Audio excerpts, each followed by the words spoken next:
안녕하세요. 브랜드 만드는 남자 김주환입니다. 디자이너는 글이랑 거리가 좀 있어도 되잖아 라고 저는 예전에 생각을 했었는데, 최근에 저는 이제 브런치라는 곳에서 계속 글을 쓰고 있어요. 근데 과거에는 디자이너는 정말 뛰어난 표현력, 내가 원하는 거 생각했던 걸 다 비주얼화하는 게 가장 중요한 능력이라고 생각했는데, 경험을 하면서 조금 바뀌었던 그런 이야기를 좀 해보려고 합니다.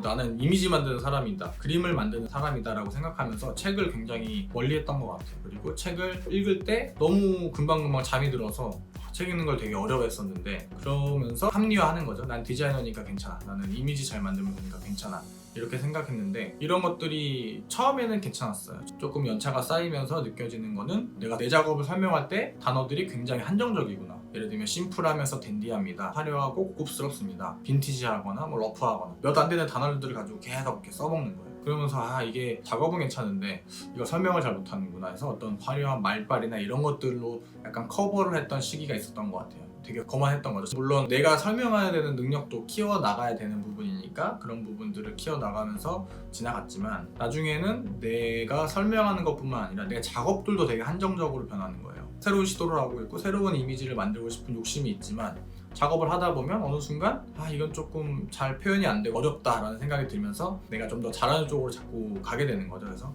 지나고 보니까 다 좀 비슷하다는 느낌? 이게 맞는가? 라고 하면서 약간 슬럼프로 겪게 된 것 같아요. 그래서 처음에는 생각했던 거는 내가 인풋이 부족하다, 너무 일만 했고 너무 회사 집만 왔다 갔다 했구나. 그래서 전시를 본다거나 새로운 것들을 비주얼적으로 습득하려고 다녔었고, 볼 때는 되게 뭔가 뭉클뭉클하고 설레이는 느낌이 있긴 한데, 막상 작업을 한다고 했을 때 그게 또 녹아서 나오는 거는 많지 않더라고요. 그래서 이게 뭐지? 라고 생각하면서 슬럼프라고 느끼긴 했지만, 그것들을 극복했다기보다는 그냥 시간이 지나면서 넘어갔던 것 같아요. 그러다가 이제 이렇게 비주얼적으로 표현하는 것들은 가능했어요. 클라이언트가 어느 정도 기획을 해준다거나 방향을 이런 것들을 얘기하면서 좁혀가는 것들은 괜찮았는데, 새로운 전략을 짠다거나 하는 것에서는 조금 어렵다는 느낌들이 많이 오더라고요. 약간 막막하고 내 아이디어가 너무나 다 별로고 내가 생각하는 것들은 항상 비슷하고, 그러다 보니까 그런 시기가 왔을 때 되게 피하고 싶은 마음이 들면서 그런 불안감까지 왔었는데, 성공하는 사람들은 도대체 어떤 것 때문에 성공하느냐라고 했을 때 책을 많이 본다라는 얘기를 진짜 많이 봤는데, 바로 실행을 하지는 못했고 다 그런 건 아닐 텐데 라고 생각하면서 계속 합리화하는 거죠. 꼭 책이 아니어도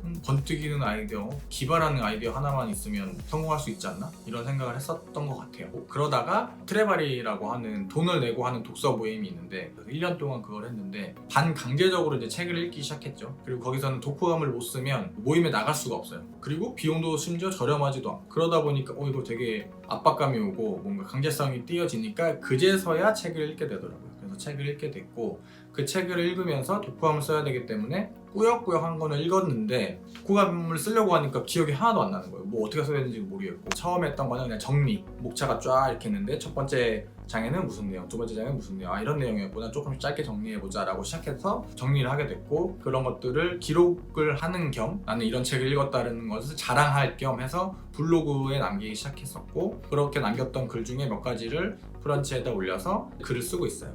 디자이너는 글이랑 거리가 있어도 된다라고 생각했던 제가 브런치에서 글을 쓰고 있는데, 이게 사실은 디자인에 결국은 도움이 되는 상황들로 선순환되고 있다는 게 느껴져서 이런 얘기를 하려고 찍게 된 거죠. 이게 디자인에 대해서 어떤 영향을 미쳤냐면, 제가 글을 잘 쓴다고 해서 갑자기 디자인 실력이 늘어난다? 이거는 말이 안 되겠죠. 상상할 수도 없는 이야기고, 제가 디자인을 하려는 이유, 이 디자인이 왜 이렇게 돼야 되는지 설명할 수 있는 능력, 이런 것들이 확실히 향상이 됐고, 기획을 해야 되는 거에 대한 두려움이 없어졌어요. 일단은 시작할 수 있겠다, 글로 시작할 수 있겠다라는 자신감이 생기면서, 이게 사실 내가 이 디자인을 왜 해야 되는지 나도 납득해야 되지만 클라이언트나 고객한테도 이게 왜 이렇게 되는지 설명을 해줘야 되는 거잖아요. 그래서 이미지만 딱 주고 좋지 않습니까?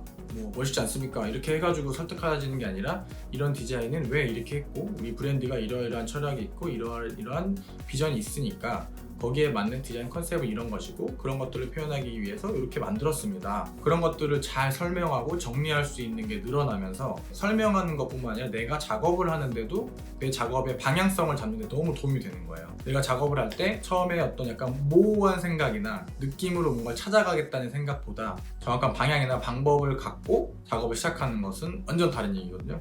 그 기업이나 브랜드에 대한 본질을 잘 파악하고 그것과 가장 잘 매칭되는, 어차피 디자인은 정답 정답이라는 건 없어요. 그런 숫자적이나 수치적으로 계산되어지는 건 아니니까. 하지만 적중할 수 있는 최대한 최적의 가장 잘 매칭되는 그런 스타일이나 방향이나 컨셉이 있기 때문에 그것들을 설득하고 설명할 수 있는 능력이 확실히 늘어난다는 거. 읽는 것만 갖고는 안 되고 그것들을 쓰고 정리하고 글을 쓰는 것을 스킬을 늘리면 굉장히 도움이 된다라고 말씀을 드리고 싶어요. 결론적으로 디자이너는 그림만 만드는 직업은 아니라는 거죠. 오늘 영상은 여기까지 하고요.